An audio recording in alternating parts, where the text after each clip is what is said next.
I wired $80,000 to save my parents' house from foreclosure, and 6 months later, sitting in a cold law office in Columbus, Ohio, the attorney looked me straight in the eye and said, "The house on Maple Grove Lane is being left to your cousin Jessica." Jessica, who had visited my parents exactly once, for Thanksgiving in 2019, stayed 2 hours and complained about the stuffing. My name is Rachel Morrison. I am 42 years old. I live in Dayton, Ohio, about an hour and 15 minutes south of my parents' house in Westerville, a suburb just north of Columbus. I'm a middle school science teacher. I make $58,000 a year before taxes. I drive a 2012 Honda Civic with a cracked windshield I've been meaning to fix for 8 months. I am not rich. I have never been rich. But in March of last year, I became the reason my parents didn't lose everything. My parents were Thomas and Diane Morrison. Dad was 71, Mom was 69. Dad worked 34 years at the Honda plant in Marysville. Mom was a nurse at Riverside Methodist until her knees gave out. They bought the house on Maple Grove in 1987 for $89,000. It's a 3-bedroom colonial with blue shutters that Dad repainted every 3 years whether they needed it or not. It's where I grew up. It's where my brother Michael and I carved our initials into the oak tree in the backyard. It's where Mom taught me to make her chicken pot pie. Michael died in 2018. Motorcycle accident on I-70. He was 36. After that, my parents, they shrank. Not physically at first, but emotionally. The house got quieter. Dad stopped repainting the shutters. In January of last year, Mom called me on a Tuesday night. Her voice was thin. "Rachel, honey, can you come up this weekend? Your father and I need to talk to you about something." I drove up that Saturday. The house smelled like coffee and something else, worry. Dad had papers spread across the kitchen table. Not bills. Notices. Foreclosure notices. Final notices. He'd taken out a reverse mortgage in 2019 to help pay for Mom's knee replacements. Then he'd taken a home equity loan in 2021 to consolidate credit cards. Then, after Michael died, Mom had started ordering things online. QVC. HSN. Little things at first, then bigger things. A $2,400 massage chair they never used. They were drowning, and they were too proud to tell me. The total was $79,842.17. The bank was foreclosing on April 15th. Dad cried. I had never seen my father cry. Not when Michael died. Not when he got laid off in 2009. He put his head in his hands and his shoulders shook. Mom just stared at the wall. I didn't think. I couldn't think. I just said, "I'll take care of it." I had $22,000 in savings. It was supposed to be a down payment on a small condo closer to school. I cashed out my Roth IRA, another $31,000, with penalties. I took a $27,000 personal loan from my credit union at 9.8% interest. On March 28, I wired $79,842.17 to Huntington National Bank. I have the confirmation email still. I kept it because I thought one day I'd show it to my kids and say, "This is what family does." My parents were relieved isn't a strong enough word. Mom hugged me for 5 full minutes. Dad, who hadn't hugged me since I was 16, held me so tight I couldn't breathe. They promised they'd pay me back $500 a month. They made 3 payments. $1,500 total. I didn't mind. I told myself it wasn't a loan, it was love. That's when Jessica started calling. Jessica is my cousin on my dad's side. Daughter of his younger brother, Uncle Ray. She lives in Tampa, Florida. She's 38, sells real estate, posts Instagram reels about coastal grandma aesthetic. Before last year, I had seen Jessica 3 times in my adult life: at Michael's funeral, at my wedding in 2011. She left early, and at Thanksgiving 2019. Thanksgiving 2019, she showed up unannounced with a boyfriend named Trent who vaped at the dinner table. She stayed exactly 2 hours and 17 minutes. I know because Mom timed it later and told me. She complained the house was stuffy, asked Dad if he'd considered a reverse mortgage ironic, and took 3 Tupperwares of leftovers. Suddenly, in April, after I paid the debt, Jessica was calling Mom twice a week. FaceTiming. Sending flowers. Just checking on my favorite aunt and uncle. She started a family group chat that was just her, Mom, Dad, and me. She'd send memes. She'd send links to articles about senior financial scams. In June, she flew up for a long weekend. She stayed 4 days. She took Mom to doctor's appointments. She helped Dad organize the garage. She took photos of the house. Lots of photos. For memories, she said. I thought it was nice. I thought, finally, someone else is helping. I was teaching summer school, paying off my own $27,000 loan, grading papers at night. I was tired. This is your 60% tease, around 24 minutes in now. If you're watching this and thinking, Rachel, you should have seen the red flags, you're right. But here's what you don't know yet. What I didn't find out until part 2, which I'm posting tomorrow. Jessica wasn't just being nice. While I was at work in Dayton, she was in Westerville with a notary public. And my parents, who I thought were just grateful, had signed something in May that they never told me about. Something that made that $80,000 I paid legally meaningless.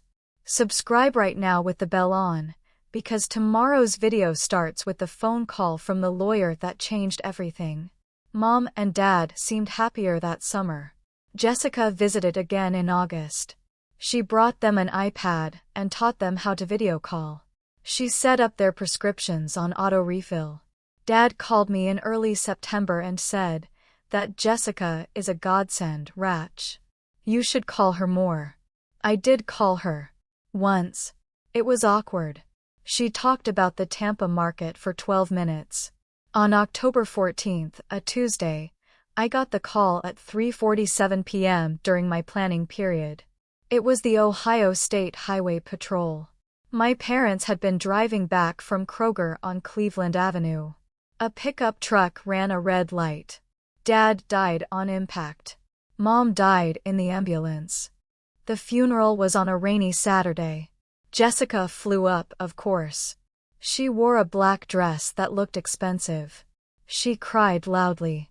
She held my hand during the service and whispered, "We're family, Rachel. We'll get through this together." She stayed at the house. I stayed at the Hampton Inn because I couldn't sleep there. Not yet. The following Thursday, I got a letter from a law firm in Columbus, Miller and Associates, regarding the estate of Thomas and Diane Morrison. Please contact our office to schedule the reading of the last will and testament. I called. They scheduled it for the next Tuesday at 10 a.m. I walked into that office thinking I knew what would happen.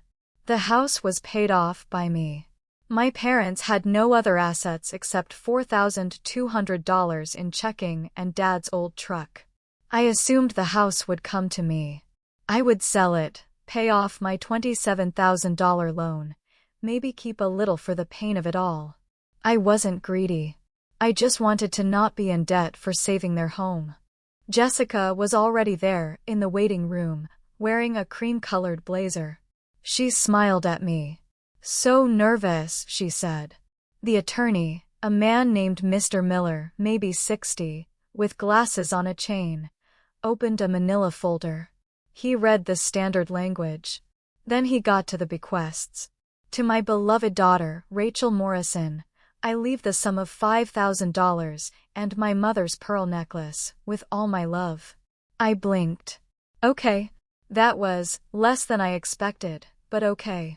To my beloved niece, Jessica Lynn Parker, I leave my real property located at 1847 Maple Grove Lane, Westerville, Ohio, including all contents therein, in recognition of her devoted care and companionship in our final years. The room went silent. I could hear the clock ticking. Jessica gasped, a practiced, perfect gasp, and put her hand over her mouth. "Oh my God," she whispered. "Aunt Diane." Mr. Miller kept reading, but I didn't hear anything else. I was staring at the wall behind his head, at a diploma from Ohio State, 1987. The house I paid $80,000 to save. The house with my initials in the oak tree. The house where my brother's ashes were scattered in the backyard under the rosebush. Left to the cousin who visited once. I didn't scream. I didn't cry. I just stood up, very slowly, picked up my purse, and walked out. Jessica called after me, "Rachel, wait. We need to talk about this." I kept walking. In part 2, which drops tomorrow at 9 p.m. BD time, I'm going to tell you what I found when I went back to that house that night with my own key, what was in my mother's jewelry box that wasn't pearls, and why that will, signed in May, was signed just 3 days after Jessica took my parents to see a financial advisor in Columbus. I have the documents. I have the bank statements. And I have the text messages Jessica didn't know I could see. Subscribe and hit the bell, because part 2 is where the justice actually starts. I didn't drive home to Dayton that Tuesday. I drove to Maple Grove Lane. It was 11:34 a.m. The sky was that flat gray Ohio gets in late October. I still had my key. Mom had given it to me in 2015 after Dad's first heart scare, just in case, honey. I sat in my Civic in the driveway for maybe 10 minutes, looking at the blue shutters Dad had last painted in 2021. They were peeling now. Jessica's rental car, a white Toyota RAV4 with Florida plates, was not there. Good. The house smelled the same. Coffee and lemon pledge. Mom's smell. The kitchen table was clean. No foreclosure notices anymore.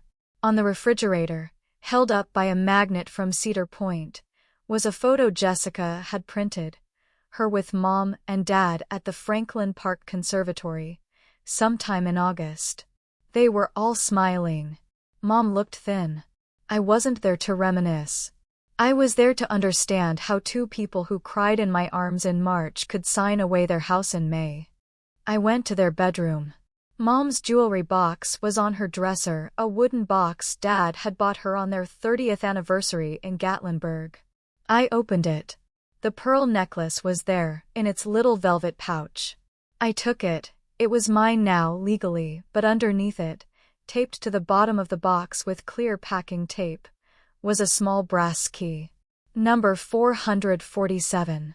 And a folded deposit slip from Huntington Bank, Westerville branch. I put both in my pocket. Then I went to Dad's office, the tiny den off the living room where he paid bills. The desk was locked, but I knew where he kept the key, in the chipped Ohio State mug on the bookshelf. Inside the top drawer was a file folder labeled "Important" in Mom's neat cursive.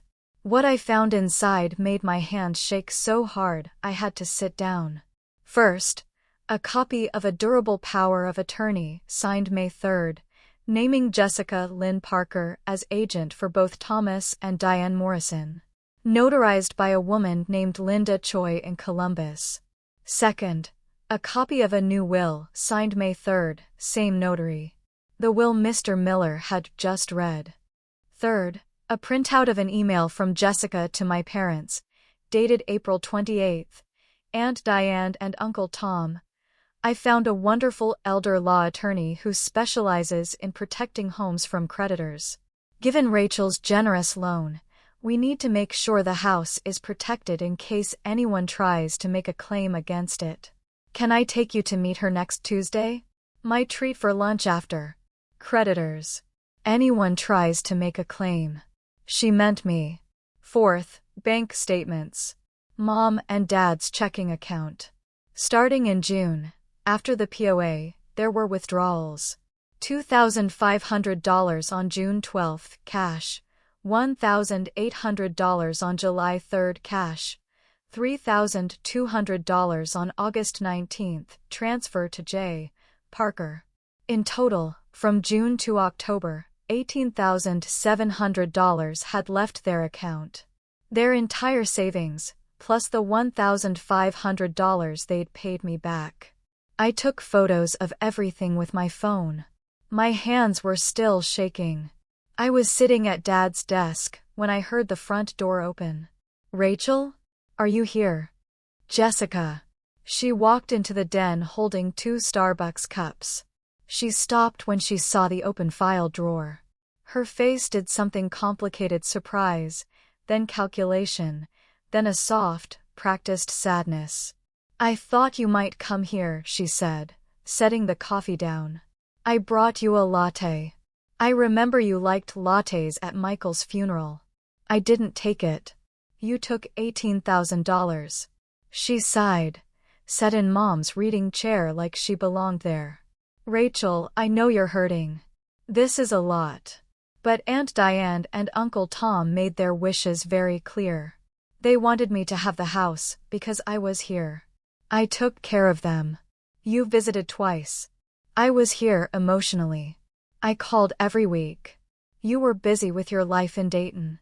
They understood that. They didn't want to burden you." Burden. The word landed like a slap. I had paid $80,000. I had taken a loan at 9.8% interest that I was still paying $487 a month on. I had cashed out my retirement.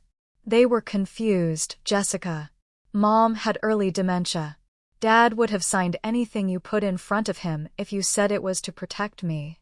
Her eyes narrowed just a fraction. "That's a very serious accusation." They were of sound mind. "Linda Choi, the notary, is a professional. She would have never." "Linda Choi is your friend from your real estate networking group in Tampa." I looked her up on the drive over. She got her Ohio notary license in March, 2 months before she notarized my parents' will. Jessica stood up. The nice mask slipped. "Listen to me, Rachel. You were paid back. You got $5,000 and pearls. That's generous. The house is mine. It's been legally transferred. You need to accept that and move on. For your own peace." She left the coffee and walked out. I heard her car start. I sat there for a long time. Then I called the only person I could think of, my friend Marissa, who is a paralegal at a firm in Dayton. "Marissa, I need help. I think my cousin stole my parents' house." She was quiet for a second. "Do you have the POA and the will?" "I have photos." "Send them. Tonight. And Rachel, don't go back in that house alone. Change the locks if you can. And find out if there's a safety deposit box. People like your parents always have one." I looked at the key in my pocket. Number 447.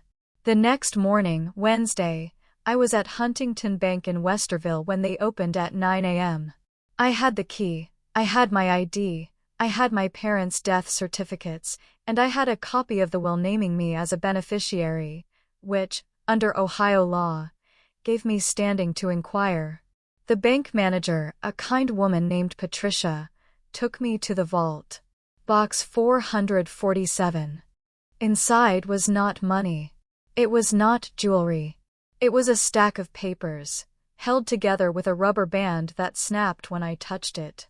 On top was a handwritten letter from my mother, dated April 15th, the day after I paid off the house. "My dearest Rachel, if you are reading this, something has gone wrong. Your father and I are so grateful for what you did. We could never repay you. Jessica has been so kind lately, offering to help us with estate planning. Tom thinks we should listen to her because she knows about real estate. I am worried. She asks a lot of questions about the house value. I told her the house is yours, you saved it. She laughed and said, "We'll see. I am putting our original will here, from 2015. And a letter from Dr. Patel dated March 10th, about my memory issues. Tom doesn't want anyone to know.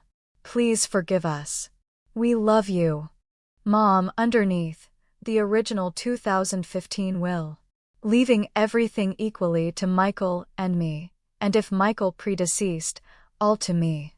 And a doctor's note. Patient Diane Morrison shows signs of mild cognitive impairment. Recommend neurological follow-up. And at the very bottom, a printed text message exchange. Screenshots Mom had apparently taken and printed at the library. Jessica to Mom. May 1st. Don't tell Rachel about the lawyer yet. She'll just get stressed about money again. Let's surprise her after it's all protected. Mom to Jessica. Are you sure this is right? Rachel paid so much. Jessica. Aunt D, trust me. I'm a professional.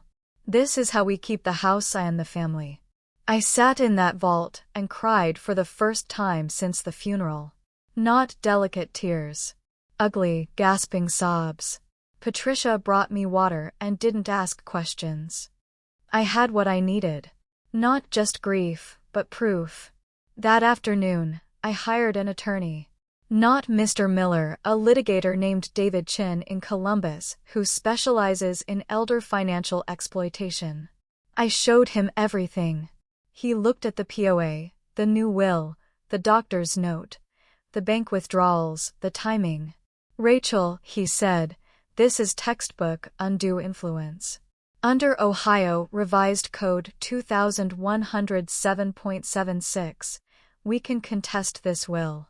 The fact that your mother had documented cognitive impairment 2 months before signing, combined with the isolation and the financial transfers to Jessica, we have a case. A strong one. How long? I asked. 6 to 18 months. It will be ugly. She will fight. Good, I said. Let her.